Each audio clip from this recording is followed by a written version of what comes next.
नमस्कार, आप देख रहे हैं वीके न्यूज। मैं हूं आपके साथ योगेश मिश्रा। महिला आरक्षण बिल पर सदन में राज्यसभा सांसद मनोज झा ने एक कविता पढ़ी।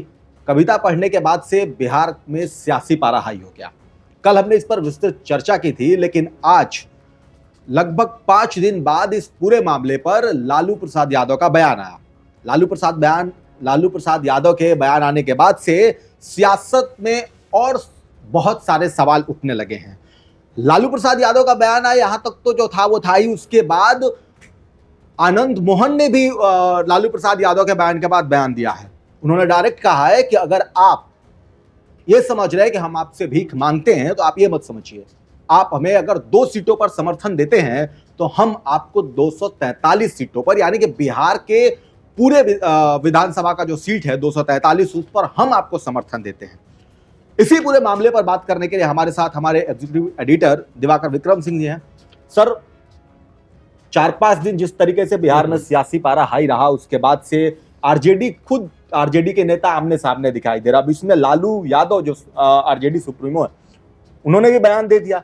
क्या है इसका मायने? देखिए योगेश, जैसा कि मैंने कल भी कहा था कि रिंग मास्टर लालू हैं और जो उनका उद्देश्य था उसमें वो सफल रहे हैं। सबसे बड़ी बात है कि पहले मनोज झा और आनंद मोहन के बीच में टसल हुआ। आनंद मोहन के पुत्र जो चेतन आनंद हैं, जो बिहार में विधायक भी हैं और लालू की पार्टी से हैं, उनको सीख देते हैं लालू यादव, और बाकायदा आरजेडी की तरफ से सीख दी जाती है कि ये उनके सोच का फेर है। वो सही समझें कि वो जो ठाकुर के कुआं का जिक्र किया है सदन में, उसके मायने अलग हैं। और मनोज झा बहुत विद्वान आदमी हैं। लालू यादव इसलिए कर रहे थे क्योंकि देखिए, मैं बार बार आपसे कल भी कहा था कि पहले अगड़े जातियों में डिवीजन कराना, उसमें लड़ाई इस कदर प्रभावी हो जाए कि सबके ईगो आ जाएं, उसके बाद फिर उनको मनाने की कोशिश करना, फिर न माने तो एक को दूर करना। ये सब लड़ाई जो है, जो बैकवर्ड देखेगा वो एक साथ होगा। ये तो लड़ेंगे, मतलब सारे जो सनातन के नाम पे जो वोट इकट्ठा हुआ है बीजेपी का, सनातन के नाम पर, हिंदुत्व के नाम पर, राष्ट्रवाद के नाम पर। देखिए, बिहार की राजनीति की मैं फिर दोहराऊंगा जो मैंने कल भी कहा था, वहां की राजनीति पूरी तरह से बदल रही है। नीतीश भी भांप रहे हैं, इसीलिए वो इस समय सिंघम की भूमिका में आपको 3-4 दिनों से दिख रहे हैं। हर जगह जा रहे हैं, मंत्रालयों पे जा रहे हैं, बड़े बड़े अधिकारियों के पास जा रहे हैं, कितने बजे पहुंच रहे हैं, क्या कर रहे हैं। हिंदी में लगे बोर्ड को नहीं देखे तो नाराज हो जाती है। ये सब वो क्यों कर रहे हैं हमें पता है, लेकिन मैं आपको ये बोल रहा हूं कि लालू यादव बहुत करीने से राजनीति कर रहे हैं। और उस राजनीति में ये जो डिवीजन कराने की उनकी जो मंशा थी और जो कुछ भी मनोज झा से बुलवाया गया था, वो अप्रभावी हो गया। और वही हुआ। आनंद मोहन को वो समझते हैं, जानते हैं। आनंद मोहन ने अपनी तलखी दिखाई है, और अभी तो मैं कह रहा हूं कि रिंग मास्टर है। ये जितनी तलखियां दिखाई जा रही हैं, ये सिर्फ दिखाने के लिए हो रहा है। लेकिन कभी कभी दिखाने में खेल खराब हो जाता है, क्योंकि आप देखें कि मनोज झा की कोई प्रतिक्रिया नहीं आ रही। प्रतिक्रिया अब दे रहे हैं तो लालू प्रसाद यादव या आरजेडी की तरफ से ऑफिशियली आ रहा है, या तो प्रतिक्रिया दे रहे हैं आनंद मोहन। और आनंद मोहन ने तो ऐसी प्रतिक्रिया दे दी, वो ये दिखा रहे हैं कि अगर लालू प्रसाद यादव ने हमारी कद्र नहीं की तो इसका मतलब है कि ठाकुर बिरादरी, माफ करिएगा, राजपूत बिरादरी, क्योंकि वहां ठाकुर नहीं राजपूत कहते हैं, राजपूत बिरादरी जो है वो आरजेडी से दूर हो गया। ये शो किया जा रहा है। ये अभी रिंग मास्टर का खेल चल रहा है, क्योंकि आनंद मोहन आरजेडी में रहे, इतने दिनों में वो जेल से बाहर निकले, आरजेडी की उसमें एक मतलब उनके साथ एक सहानुभूति रही, ये जानते हैं। और एकाएक वो 5 दिन के बाद उनके लड़के भी जो हैं वो प्रभावी रूप से नाराज होते हैं और उसके बाद आनंद मोहन नाराज हो जाते हैं और ये कहते हैं कि अगर मैं सदन में होता तो मैं जीभ काट लेता और निकाल के उछाल देता। यही नहीं, आनंद मोहन ने तो एक बात कही है कि या तो राजनारायण को मार्शल ने कार्रवाई की थी, सदन से निकाला था, एक बहुत दूसरे तरह की कार्रवाई की गई थी, या तो मेरे खिलाफ, और अगर मैं सदन में होता तो मैं उनको मजा चखा देता। ये वर्ड बोला उन्होंने, ये वाक्य उन्होंने बाकायदा बोला। तो ये सब बोलने के पीछे है कि वहां पर लड़ाई जो है वो बिल्कुल जिसको कहते हैं ना मुर्गों वाली लड़ाई की स्थिति है। या आप देखें 2 बिल्लियां या चूहे बिल्ली का जो खेल होता है, कोई भी खेल आप मान लीजिए, लेकिन खेल देखने वाला कोई और है, और वो अब बिल्कुल क्लियर है कि लालू है। इसलिए लालू बार बार कह रहे हैं योगेश जी कि मनोज झा बहुत पढ़े लिखे आदमी हैं और वो बहुत समझ बूझ के बोले हैं, ऐसा कुछ भी नहीं। किसी का अपमान किया जा रहा है, शाब्दिक जो शब्दावली का उपयोग किया जा रहा है उसका कंटेक्स्ट ही नहीं होता है। वो बोला जाता। और मैं तो ये कह रहा हूं कि सदन में अगर उन्होंने इस कविता का जिक्र किया तो ये भी आरजेडी की रणनीति के तहत किया गया है। मैं वही अभी आपसे पूछने वाला था कि पूरे घटनाक्रम को देखिए, तो महिला आरक्षण बिल पर चर्चा हो रही थी, राज्यसभा में उनको बोलने का समय दिया गया, उन्होंने बात रखी, ये उनसे बुलवाया गया, उसके बाद से बकायदा जो घटनाक्रम हुआ आरजेडी के और जेडीयू के नेताओं का जिस तरीके से इस पे बयान आया, फिर उसके बाद आरजेडी ने बकायदा गृह मंत्री को चिट्ठी तक लिखी कि भाई इनको वाई कैटेगरी की सुरक्षा दी जाए। उसके बाद से फिर ये 3-4 दिन 5 दिन पूरा मामला चला, फिर लालू प्रसाद यादव अपना बयान देते हैं और बयान देने के बाद इस स्तर का बयान आता है कि जिसको वो खुद बाहर निकलवाने के लिए क्या से क्या तक नहीं किए। ये दोनों नेता एक दूसरे के आमने सामने आ जाते हैं। तो मतलब ओबीसी आरक्षण, मतलब महिला आरक्षण बिल को लेकर के ओबीसी का जो महिलाओं को इंसाफ मिल रहा है या महिलाओं के हक को दबाने के लिए कहीं एक नई राजनीतिक चाल तो नहीं है? देखिए, लालू किस दिमाग से काम करते हैं ये लालू जानते हैं, लेकिन लालू की राजनीति को जो समझता है, मैं ये मानता हूं कि लालू का जब उदय हुआ, जब बिहार के राजनीति के वो एक बड़े धुरंधर खिलाड़ी बने, तब से मैं उनकी राजनीति को बहुत अच्छे तरीके से जानता हूं, देखा हूं, परखा हूं, रिपोर्टिंग किया हूं, उस पर लेख लिखा हूं। मेरा अपना मानना है कि लालू प्रसाद यादव किसी भी हद तक जाकर के इस समय, क्योंकि वो एक बात बोले थे, आपको याद दिलाऊं योगेश जी, जब ये इंडिया अलायंस का गठन भी नहीं हुआ था, नीतीश पहली बार बिहार में सारे इकट्ठा हुए थे, तो उन्होंने बोला था लालू यादव ने कि अब नरेंद्र मोदी के नटई सब समझते हैं, भोजपुरी का शब्द है वो, ये उन्होंने बोला था कि बॉम्बे हम पहुंच रहे हैं, ऐसा करेंगे और अब उनको हम सबक सिखाएंगे। लालू कोई बात कहते हैं तो जानते हैं। देखिए, सनातन के नाम पर, धर्म के नाम पर, राष्ट्रवाद के नाम पर, जाति फैक्टर को भुला करके उत्तर भारत के विशेषकर ये 2 राज्य बिहार और उत्तर प्रदेश पूरी तरीके से बीजेपी के साथ आते हुए दिखाई दे रहे हैं। मैं 100% की बात नहीं कर रहा हूं। उसमें अगर लालू प्रसाद यादव अपना खेल नहीं करेंगे तो ये डिवीजन नहीं होगा। और अभी तो डिवीजन सिर्फ इस पे है क्योंकि उनको पूरा भरोसा है कि मुस्लिम उनके साथ जाएंगे, यादव उनके साथ जाएंगे, बैकवर्ड्स में भी अब एकता हो जाएगी जब राजपूत और ब्राह्मण लड़ेंगे आपस में, क्योंकि अभी भूमिहारों से लड़ाई नहीं कर पा रहे हैं। और लालू के दिमाग में और कुछ चल रहा होगा, क्योंकि तीसरी एक बड़ी कम्युनिटी है वहां पर अगड़ी जातियों में, भूमिहार की। तो ये वो मास्टर आदमी हैं और बैठे बैठे, अभी हालांकि उनकी तबीयत बहुत अच्छी नहीं है, लेकिन इस स्थिति में है कोई ऐसा कुछ कर सकते हैं, पूरी तरह वो दिमागी रूप से स्वस्थ हैं। और ये खेल उन्होंने किया है। मनोज झा को अभी उनको आइकन बनाना है। कभी आनंद मोहन उनके लिए आइकन हुआ करते थे, अब वो ये शो कर रहे हैं लालू प्रसाद यादव कि राजपूत बिरादरी के लिए मैं इतना परेशान नहीं हूं। अभी ये शो कर रहे हैं। हो सकता है कि ये अंदर खाने बातचीत करके ये हुआ, ये कुछ भी कर सकते हैं ये लोग, क्योंकि किसी भी कीमत पर वहां पर इस समय जब से जदयू के साथ भारतीय जनता पार्टी की दूरी बनी है, भारतीय जनता पार्टी कड़र बेस्ड राजनीति पे संघ परिवार के सहयोग से वहां पर अपने मजबूत पैठ बनाई हुई है।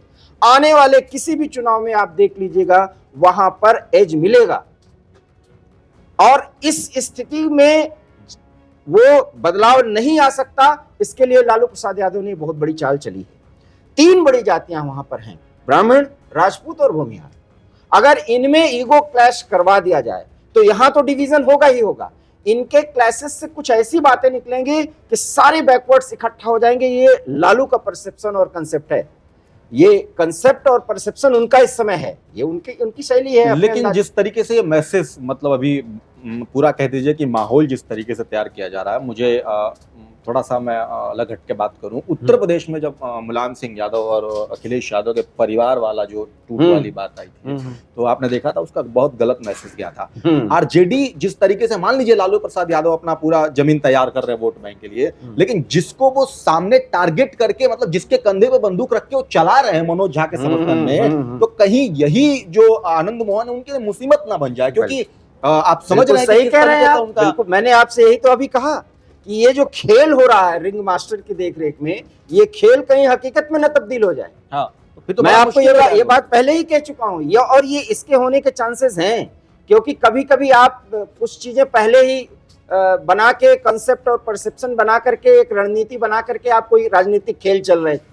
अब उस खेल में अगर ईगो प्रभावी हो गया और जन समर्थन मिल गया, अब आनंद मोहन क्यों कह रहे हैं कि 243 सीट पर हम साथ होते हैं, हम मतलब राजपूत। अब आनंद मोहन अपने आप को बिहार के राजपूत के नेता के तौर पर प्रोजेक्ट कर रहे हैं, और उस प्रोजेक्शन में अगर वो कामयाब रहे योगेश जी, तो सबको ही चाहता है, ये तो महत्वाकांक्षा होती है। लेकिन सर एक ये भी तो है, मुझे जैसा जी। मेरा ऐसा मानना हो जी। सकता है कि बीजेपी तो शायद राजनीति में, लेकिन कुछ भी हो सकता है, हाँ। आनंद मोहन की तरफ नहीं मूव करेगी। बात फिर आपकी- आनंद मोहन के पास विकल्प क्या बचेगा? काफी हद तक आपकी बात सही है।